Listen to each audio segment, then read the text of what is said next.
மனைவியை பிரிந்தார் பாண்டியா. இந்திய அணியில் ஆல்ரவுண்டர் என்று எடுக்கப்பட்டவர்கள் ஆல்ரவுண்டராக செயல்பட்டனரா என்றால் கபில் தேவிற்கு பிறகு ஒரு சிலரை மட்டுமே நினைவு கூற முடியும்.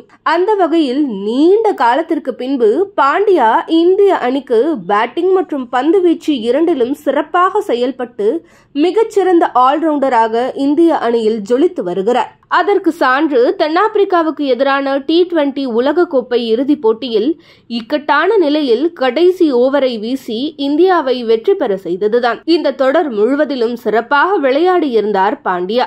ஒருவரின் சொந்த வாழ்க்கையில் புயல் வீச தொடங்கினால் அது அவர்களின் தொழிலிலும் பிரதிபலிக்கும் அல்லவா?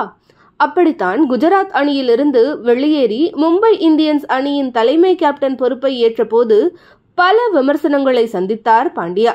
சொந்த வாழ்க்கையில் பிரச்சனை, வெளிப்புற அழுத்தம் இவையெல்லாம் ஒன்று சேர்ந்து பாண்டியாவை நிலைகுலைய செய்தது.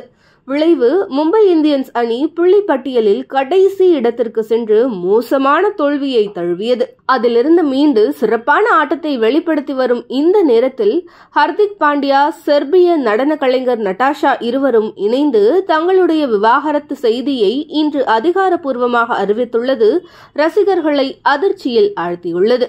இது குறித்து அவர் தனது பதிவில், கடந்த 4 ஆண்டுகள் இணைந்து வாழ்ந்த நிலையில் தற்போது நானும் நட்டாஷாவும் பரஸ்பரம் பிரிந்து செல்ல முடிவு செய்துள்ளோம்.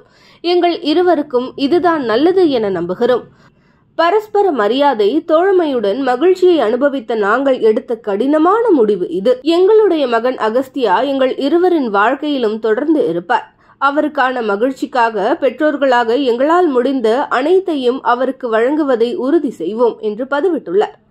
பார்ட்டி ஒன்றில் சந்தித்த போது இருவருக்கும் காதல் மலர்ந்து லிவ் இன் ரிலேஷன்ஷிப்பில் இருந்து வந்தனர். அகஸ்தியா என்ற குழந்தை பிறந்தவுடன் இருவரும் திருமணம் செய்து கொண்டனர். சில நாட்களுக்கு முன்பே இன்ஸ்டாவில் பின்தொடர்வதையும் போட்டிகளை நேரில் பார்ப்பதையும் தவிர்த்து வந்தார் நட்டாஷா. அப்போதே பிரிவு குறித்து வதந்திகள் பரவியது. கிரிக்கெட்டிலும் சொந்த வாழ்க்கையிலும் பல ஏற்ற இறக்கங்களை சந்தித்த பாண்டியா இதிலிருந்தும் மீண்டு வர வாழ்த்துவோம்.